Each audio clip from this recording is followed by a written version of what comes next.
Hola, buenas tardes. Ya estoy aquí lista, Lugina.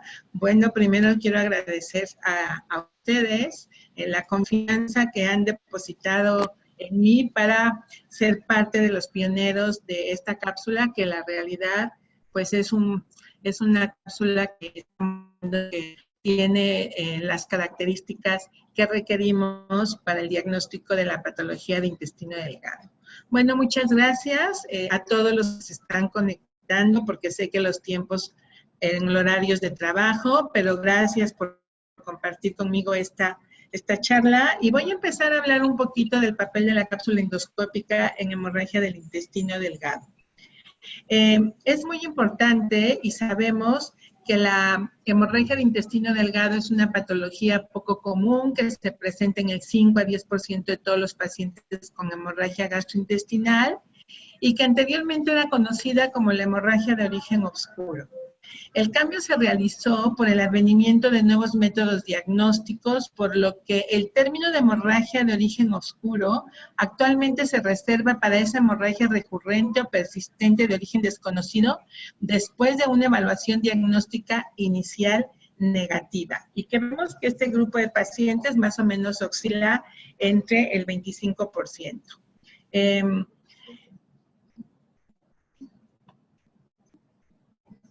La terminología anterior, conocida hace muchos años, pues sabíamos que solo eran dos entidades, el sangrado superior y el sangrado inferior.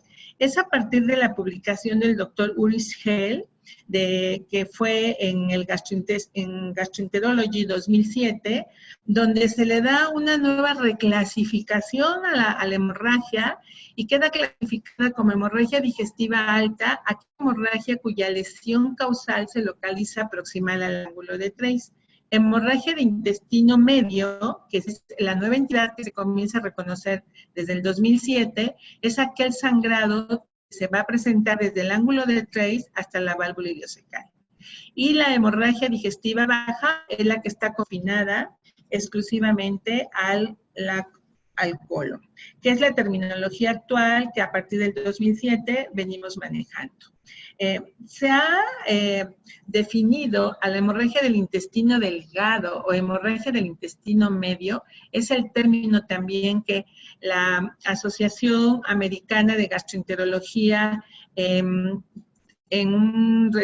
2015 se comenzaron a hacer también la definición de hemorragia del intestino delgado o intestino medio, que es el término que se utiliza en la actualidad para referirse a cualquier tipo de sangrado detectado entre la ámpula de Vater y la válvula ileocecal. O sea, como ya comenté, representa el 5 a 10% de los casos de hemorragia gastrointestinal de tubo digestivo.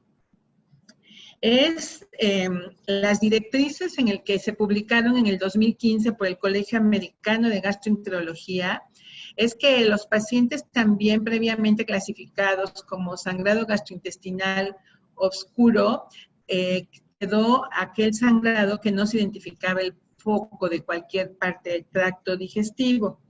Actualmente es la doctora Gerson en la Medical Journal de Gastroenterology en el 2015, después de revisar algunos de los resultados de estudios realizados con los nuevos métodos diagnósticos, como es la cápsula endoscópica, la enteroscopía asistida por dispositivos. Ellos hacen una publicación de que la terminología de sangrado gastrointestinal de origen oscuro deja de definirse como tal y queda como sospecha de sangrado de intestino delgado y que debe de ser utilizado este término en lugar de sangrado gastrointestinal oscuro. Como sangrado de intestino delgado o sangrado de intestinal medio.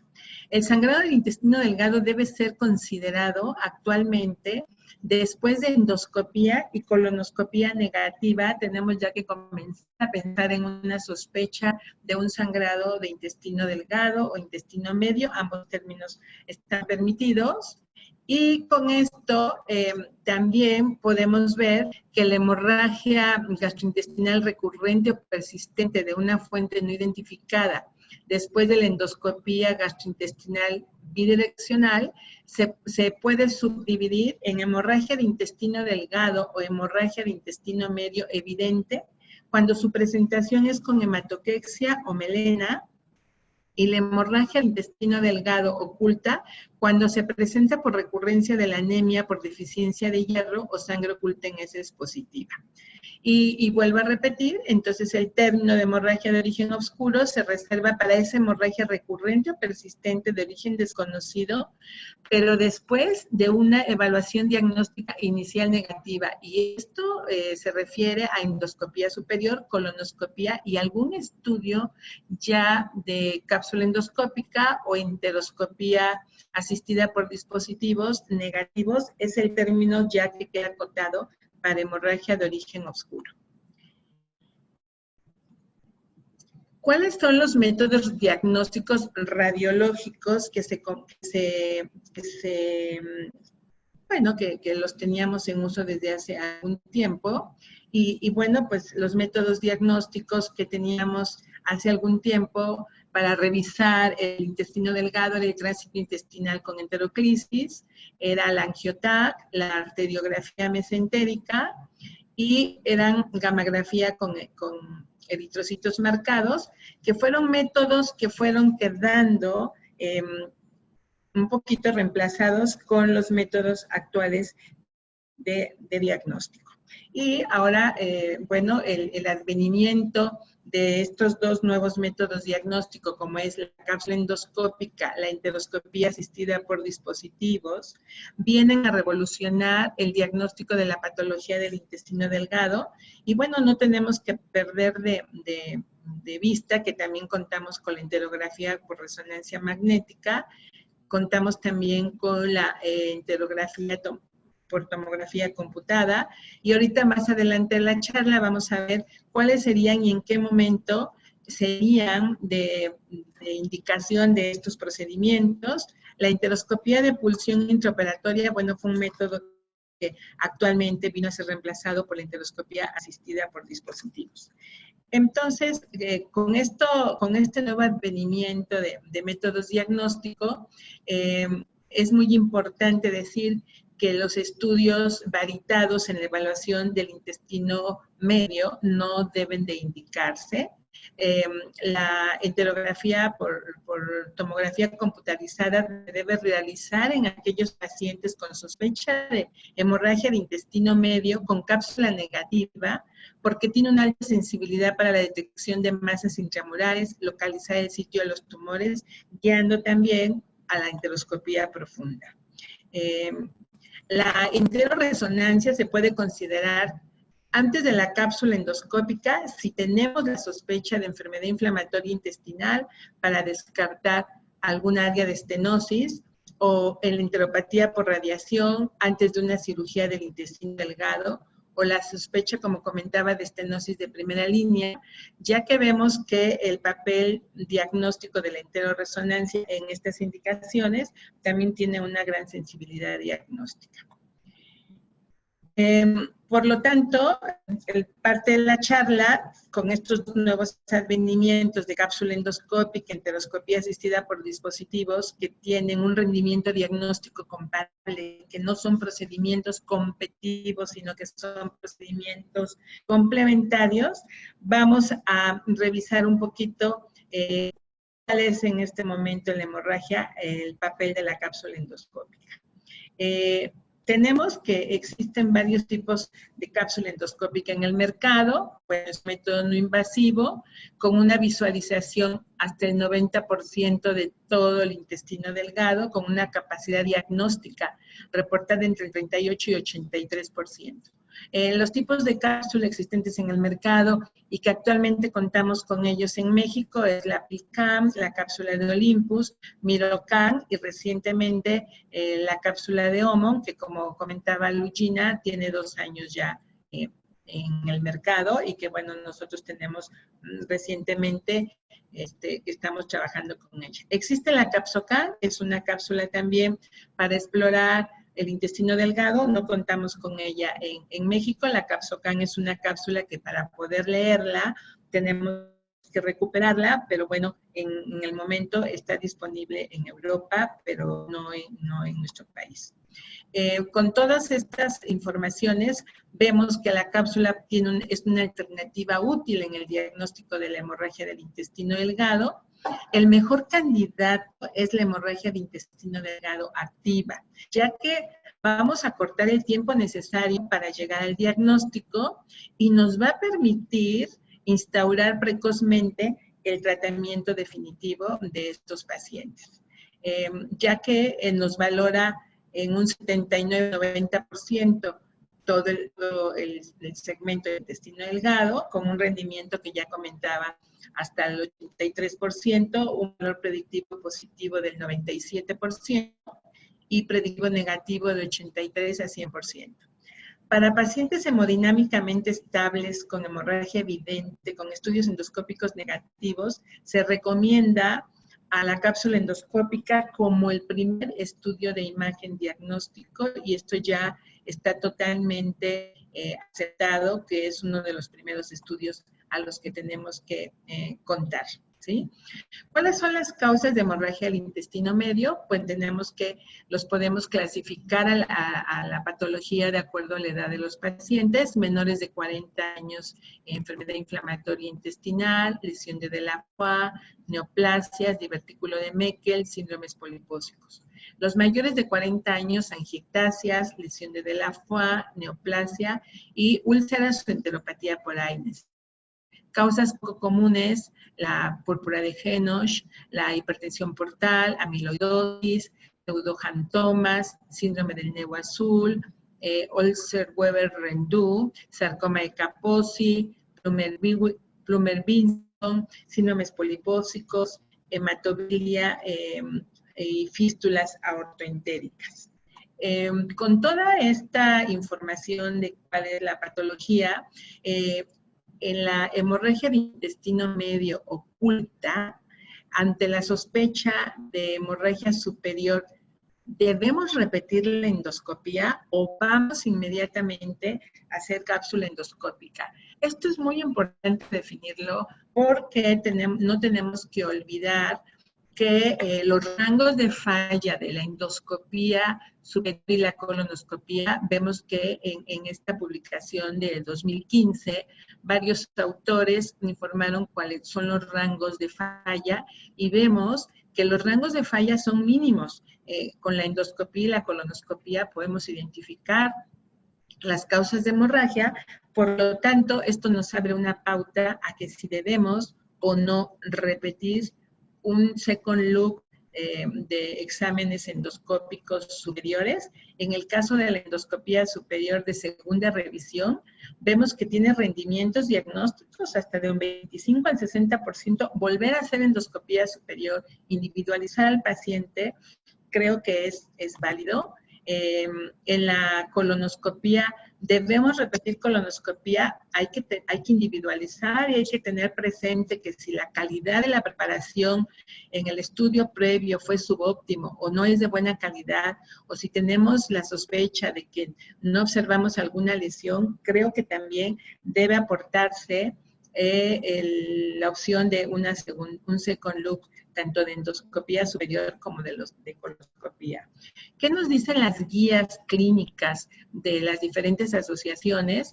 Bueno, pues sí se recomienda un second look en la endoscopía superior si el paciente presenta hematemesis recurrente, melena, o un examen previo incompleto porque la preparación no fue adecuada, porque tuvimos muchos coágulos que no nos permitieron ver. Se recomienda un second look en colonoscopía si el paciente está con hematexia recurrente, sospecha de hemorragia baja, como una referencia fuerte y un nivel de evidencia B, ambas. Por lo tanto, la cápsula debe realizarse antes de la enteroscopía para aumentar el rendimiento diagnóstico, siempre y cuando el paciente, como comentaba, esté estable. ¿Cuál es el momento idóneo para realizar la cápsula? Eso es muy importante, y ya también las diferentes guías han definido en qué en qué días debemos hacer la cápsula para tener mayor sensibilidad diagnóstica. Esta es una publicación de 64 pacientes en donde vemos que los resultados del grupo 1, que se hizo menos de 15 días de haber presentado el episodio de sangrado evidente o la pérdida brusca, el descenso de la hemoglobina, tuvimos una sensibilidad diagnóstica del 91%, y no así en el grupo 2, que se hizo mayor de 15 días, andamos que la sensibilidad diagnóstica osciló entre el 30% promedio. Por lo tanto, es muy importante dejar bien claro que en pacientes con hemorragia del intestino medio, se recomienda hacer cápsula después de un episodio de sangrado dentro de los primeros 14 días, porque con esto vamos a maximizar el campo diagnóstico con un nivel de referencia fuerte y la calidad de evidencia M, pero creo que sí es un punto que tenemos que tener importante, el tiempo en el que lo debemos hacer, ¿sí? Este es otro grupo. Esta es otra publicación, una revisión, en donde fueron 100 pacientes que se asignaron en 3 grupos. Fue una publicación del doctor Marco Penaccio de Milán, Gastroenterology 2014, y en estos 3 grupos de pacientes, el grupo A se hizo la cápsula durante el sangrado activo, el grupo B previo al sangradito, un poquito antes en el estudio, y en el grupo C, solo con la indicación de anemia y sangre oculta.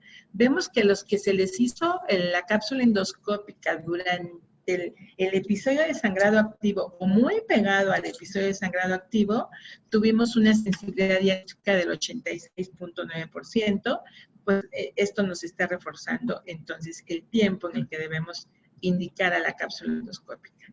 Tenemos que repetir una cápsula negativa y una cápsula incompleta. Son puntos que nos preguntamos mucho y que el clínico muchas veces dice, pues ya le hice a mi paciente y tuve una cápsula negativa y tuve una cápsula incompleta, me vuelve a sangrar, ¿qué debo de hacer? Entonces, aquí podemos decir que una segunda videocápsula endoscópica se recomienda en pacientes en los cuales de ser hemorragia oculta se convierte en manifiesta, o en aquellos pacientes en que sus niveles de hemoglobina descienden más de 4 gramos por decilitro. Entonces, con esto estamos contestando la pregunta si debemos hacer una segunda cápsula. Está muy ligado si debemos hacer una segunda cápsula, porque si revisamos que el rango de resangrado realmente de la cápsula negativa, el rango de resangrado es de 5.6%, y el rango de resangrado en la cápsula positiva es de 48.4%. Entonces, si tuve una cápsula negativa, ¿sí? Ya veo que mi rango de resangrado es muy bajo. Por lo tanto, tengo que individualizar si sí repito cápsula, si dependiendo los meses también que hayan pasado, si vuelvo a hacer estudios de endoscopía superior o baja o voy directamente. ¿Qué nos recomiendan las asociaciones? ¿Qué hacemos? En tratamiento conservador en los pacientes con hemorragia digestiva de origen oscuro y una videocápsula negativa del intestino delgado, que no han mostrado sangrado, que no se han convertido en manifiesta, que no han tenido continuidad de anemias que han requerido reposición de sangre, ya que su pronóstico es excelente y el riesgo de sangrado, como lo vimos, es muy bajo.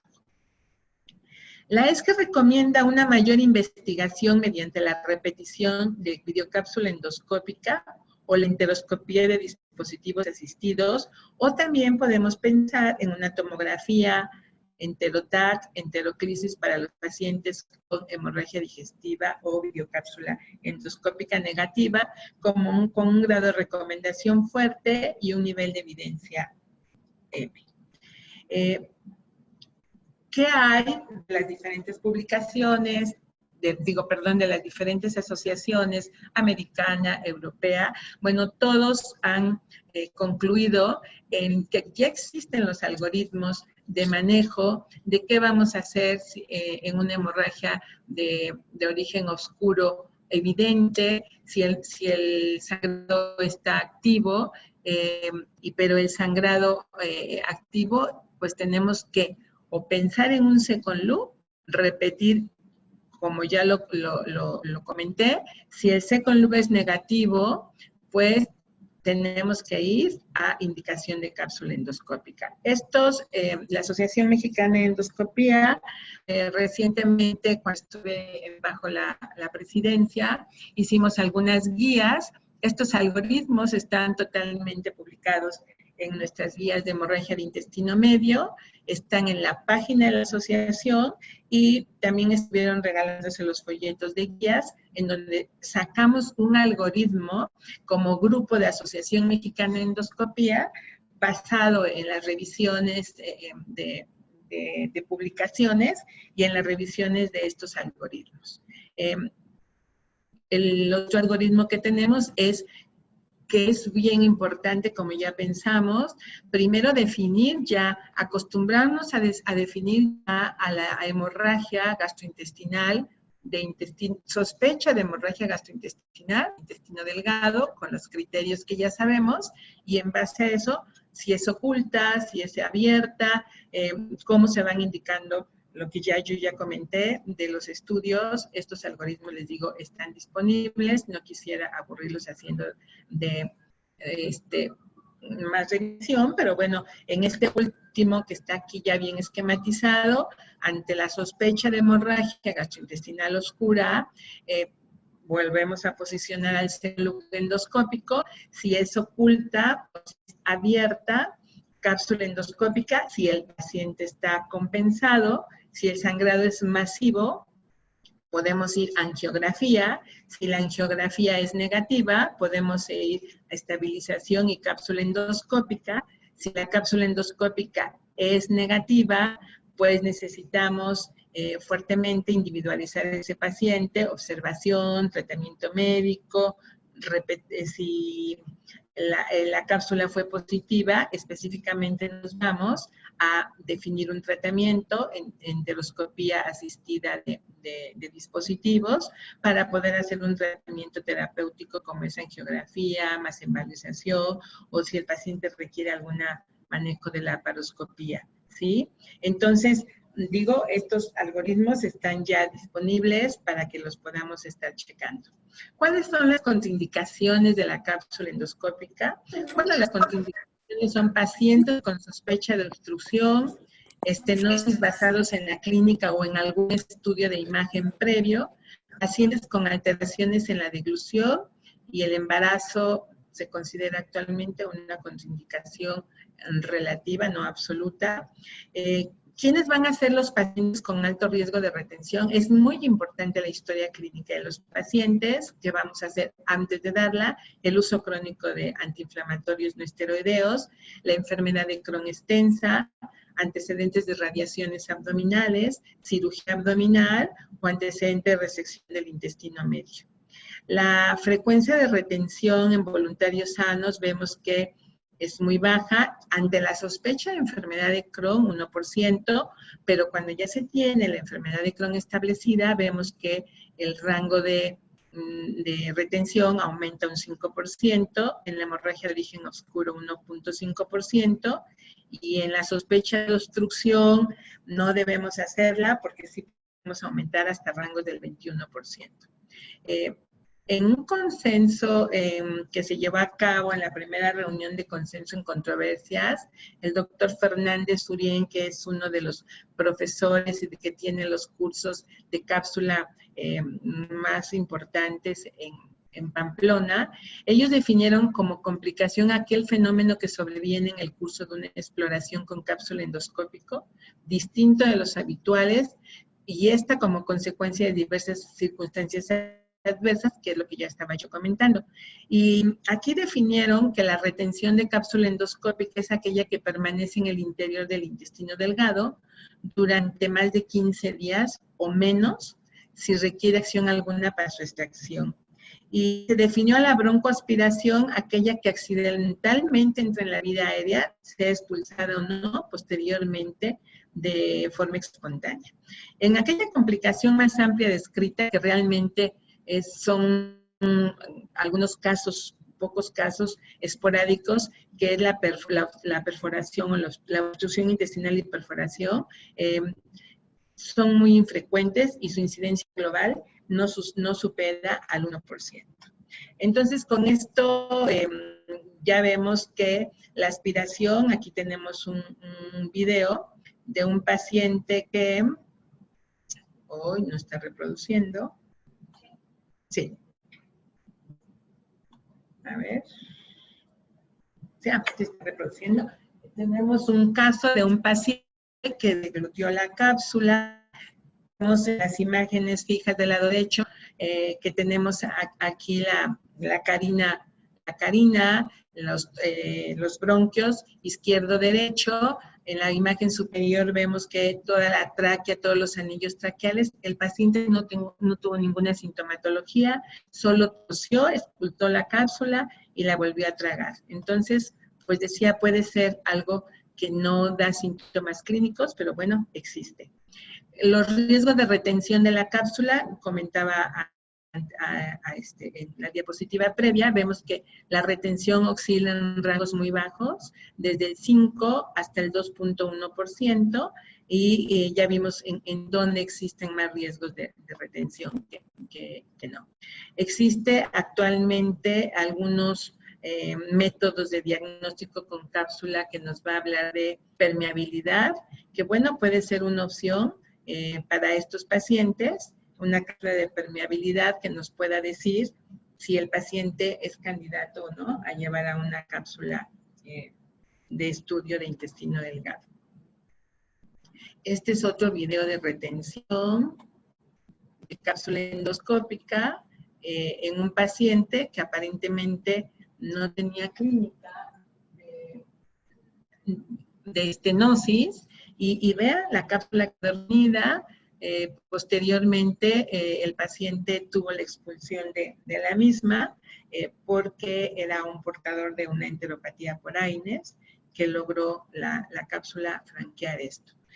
Dado a estos dos complicaciones que nos recomiendan las guías existentes por en este caso la Asociación Europea de Endoscopía Gastrointestinal, que se recomienda tratamiento conservador inicial en el caso de infección y o llevar a la enteroscopía de dispositivos asistidos por si también requerimos terapia médica, ya sea para extraer la cápsula o hacer algún tratamiento terapéutico, como una recomendación fuerte y una evidencia de baja calidad.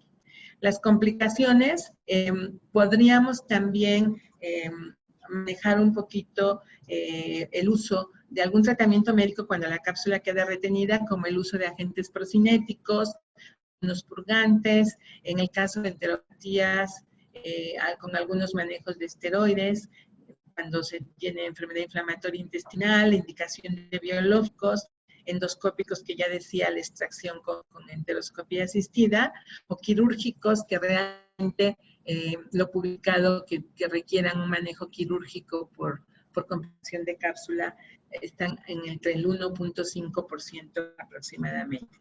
Y bueno, pero es que hay que tener presente, no pasa nada con que la cápsula esté retenida 2 meses, 3 meses, si podemos darle esta oportunidad de tratamiento médico. Este es un video de un paciente. Ahora, quiero decir que la gran mayoría de la patología que encontramos en el intestino delgado, como son flebectasias, como son angiodisplasias, tumores estromales, enteropatía por antiinflamatorios no esteroideos, estenosis, flebectasias, como este caso de un paciente que había sangrado, y vemos que tenemos algunas flebectasias, que también las flebectasias sangran, pero vemos que la indicación primera siempre es la sospecha de sangrado del intestino delgado y algún grupo de pacientes ya diagnosticados como sangrado de origen oscuro. Este es otro video. También me parece que es el mismo video del paciente con flebectasias. Vemos que ahí va la cápsula y nos comienza a identificar identificar algunas úlceras superficiales también y algunas flerectáceas, que bueno, vemos que la cápsula Omon tiene un nivel de imagen buena para diagnóstico de la patología del intestino delgado. Y bueno, ¿qué podemos concluir? Que la hemorragia de intestino medio o intestino delgado sigue siendo una patología poco común.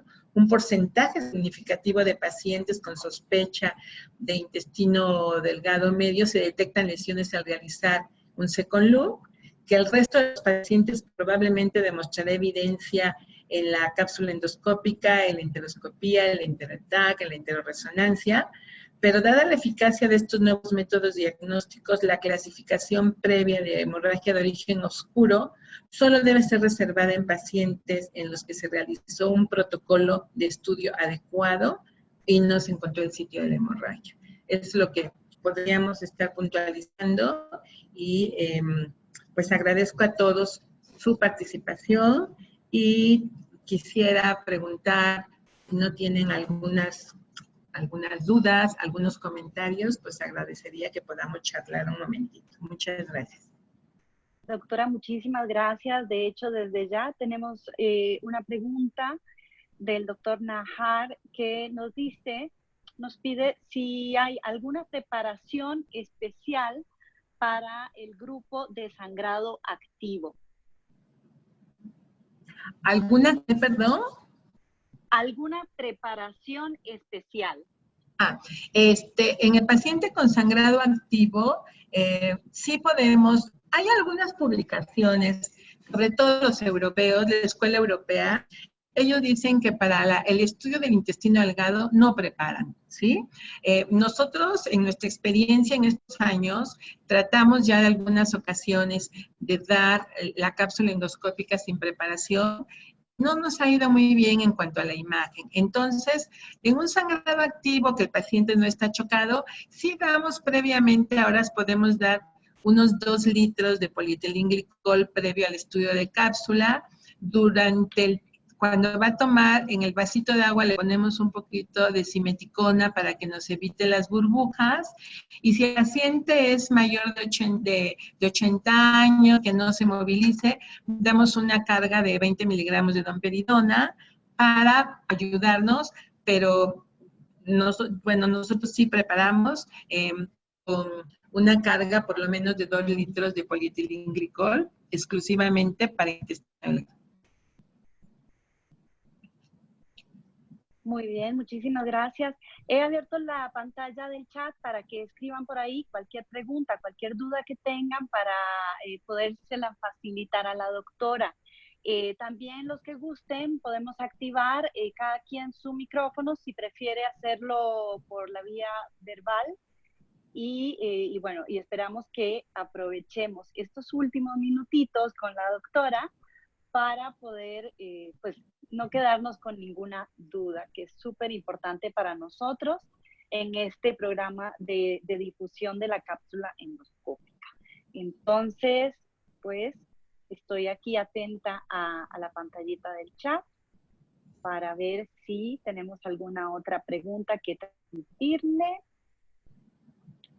Por ahora parece que... Me gustaría, Lugina, yo aquí no estoy viendo, pero me gustaría conocer de si están participando de aquí de México, del interior de la República, porque yo creo que la preparación para hacer cápsula endoscópica, pues es algo que ya tenemos que contemplar en nuestra práctica diaria. Creo que teniendo una muy buena indicación y un poquito de experiencia, esto puede crecer un poquito más en la provincia, que es en donde todavía vemos que es poco los médicos que están practicando los estudios estos, pero que vemos que estamos, la primera publicación es de cápsula endoscópica que fueron en el 2000, estamos a 19 años y ha ido tomando un papel muy importante en la enfermedad inflamatoria intestinal, por ejemplo, cuando teníamos que hacer un diagnóstico de Crohn, estaríamos viendo que se podía llevar el paciente hasta 3 años, ¿sí? Ahora vemos que este advenimiento de estos métodos de diagnóstico ha acelerado el tiempo para hacer diagnóstico de esta enfermedad. Muy bien, entonces tenemos conectada a la doctora Katia López, doctora Escandón, por allá tenemos desde Tampico a los doctores Pantay, también los veo conectados. Cualquiera que quiera compartirnos su experiencia, como dice la doctora, no solamente dudas, sino también qué experiencia han tenido, si se conectan desde acá a Ciudad de México, el interior de la República, o inclusive, como invitamos a varios socios comerciales también de Latinoamérica, pudiera ser que tengamos personas conectadas desde otros países. Entonces, si gustan, pueden activar su micrófono. Yo lo voy a ir acá, digamos, como permitiendo. Y si no, por medio del chat, pues nos pueden poner toda la información que quieren que le hagamos llegar a la doctora.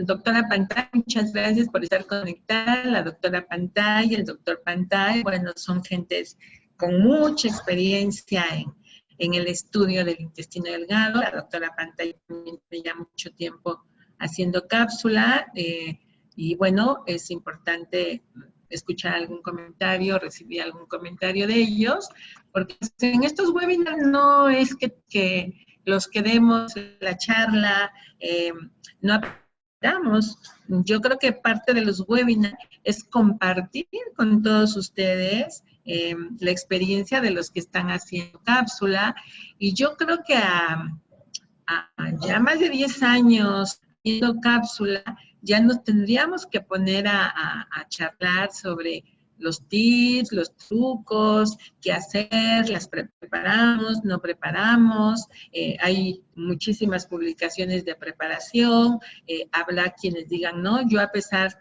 que en México nuestra alimentación es diferente, somos la dieta T, yo hoy por hoy no me atrevo a revisar cápsula sin preparar, pero a lo mejor alguno de ustedes me puede decir, no, yo no preparo y vea que mis imágenes son muy buenas. Entonces, yo creo que este tipo de webinars es para que en algún momento podamos compartir pues, todas las experiencias de cada uno de nosotros, porque hay experiencias muy fortalecedoras. Doctora, ahí me llega una preguntita, si me puede apoyar. Nos preguntan sobre, parece ser que es para uso pediátrico lo que están diagnosticando, si se puede utilizar a partir de qué edad en niños. Ok, tenemos un grupo latinoamericano de cápsula endoscópica en el que tengo el honor de compartir con ellos desde hace muchos años la reunión de intestino medio anualmente, y está Carlos Wolban, que es de Buenos Aires, que es un médico que hace mucha cápsula pediátrica, y él estaba bien establecido que era a partir de los 7 años los estudios de cápsula en niños, pero él nos ha dado toda la información y tiene grupos que hace cápsula endoscópica desde lactantes arriba de 6 meses. Nos ha mostrado algunas charlas donde los bebitos están invadidos por cables y él tiene la experiencia de que endoscopía coloca la cápsula y no ha tenido tiene lactantes y tiene niños de 2, 3 años. Yo no hago cápsula pediátrica. En mi trabajo institucional hace algunos años, lo máximo que hice fue una niña de 7 años.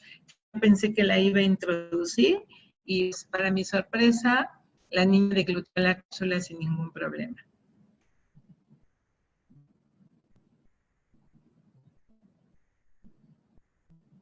Muy bien, el doctor nos da las gracias. Tengo otra pregunta por acá que nos dice, en caso de que la cápsula permanezca, dice, no hay ninguna complicación con la pila. ¿La qué, perdón?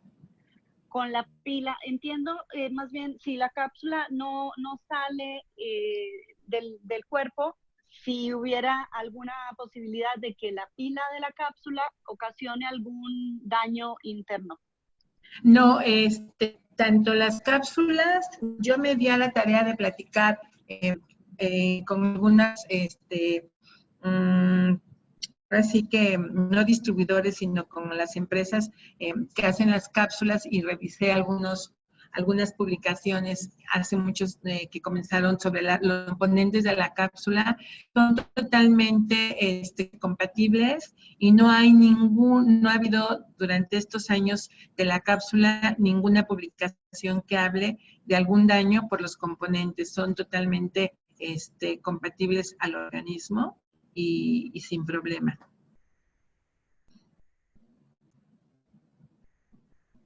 Perfecto. ¿Alguna otra pregunta? Por ahora no he recibido ninguna. Pueden hacerlo en el chat o activando su micrófono, ya sea en privado o en público. De parte de los doctores Pantay, mandan a decir, buenas tardes, doctora Clara Luz. Así que es un saludo, perdón. Y dice, ¿cuál es su experiencia entre las diversas marcas? Yo realmente, de hecho, a mí me gustaría la opinión también aquí de la doctora Pantay. Ella, hasta donde tengo entendido, hace Mirocan.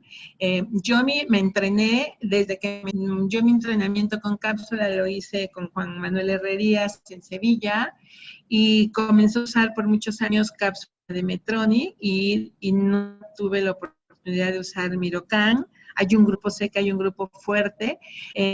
Lo que yo he revisado en la literatura, donde se han hecho comparativos entre la cápsula, por ejemplo, de Olympus con Medtronic, en donde no hay diferencia significativa. Recientemente, el doctor Gerardo Blanco es el que está cerrando ahorita un trabajo en Centro Médico Nacional, donde él hizo un comparativo de Omon con Medtronic, y al parecer está por salir su publicación en relación a diferencias significativas como detección de lesiones. Me comentaba, y lo que él dio una charla, no hay diferencias significativas. Entonces, probablemente las diferencias significativas sean en algunas características de nivel de luz. Hay quienes traen más iluminadores que menos iluminadores, hay quienes tienen mayor batería que otras, hay quienes ya tienen una sola cámara, hay quienes tienen dos cámaras. Entonces, probablemente sí haya diferencias muy importantes, pero en lo publicado no impacta estadísticamente en la acción de lesiones. Y lo que nos impacta, pues muchas veces también, que nos interesa a los mexicanos, es que sí nos pueden impactar en costos una de otra, ¿no? Muy bien, doctora, muchísimas gracias. La doctora Escandón nos pide la palabra, entonces vamos a activar acá dame un momentito, listo, dice, ahí está activado. Muchísimas gracias, doctora Escandón. Ahora ahí la estoy activando. Doctora Escandón. Tiene su micrófono activo para...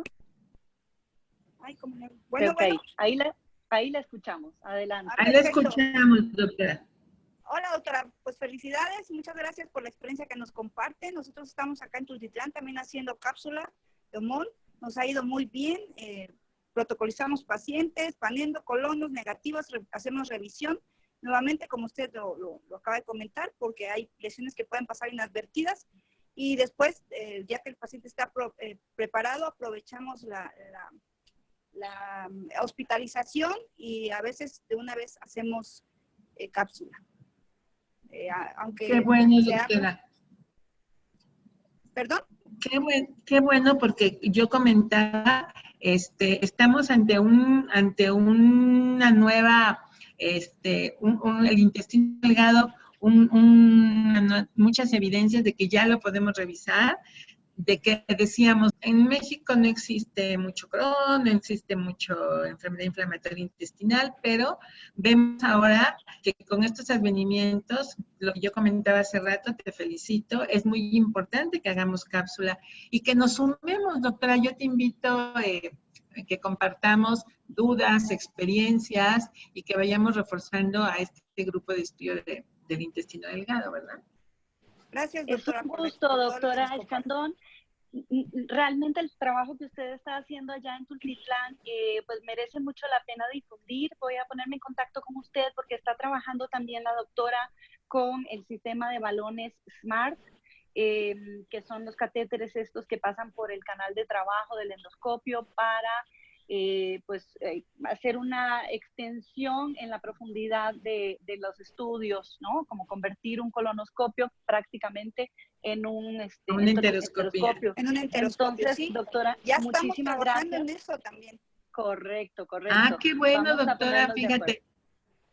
Eso es muy importante porque yo digo, comenzamos muchas a trabajar solo cápsula, ahora en el grupo latinoamericano, la doctora Adriana Saba de Brasil, ella hace cápsula, pero también es una gran pionera de enteroscopía, entonces yo creo que los que hacemos cápsula debemos hacer enteroscopía y los que hacen enteroscopía deben hacer cápsula, porque yo concluía que no son estudios competitivos, son estudios complementarios, porque puedes dirigir ya a la enteroscopía a un lugar específico para biopsiar o para hacer algo terapéutico. Entonces, pues muchas felicidades que ya están ustedes haciendo esta.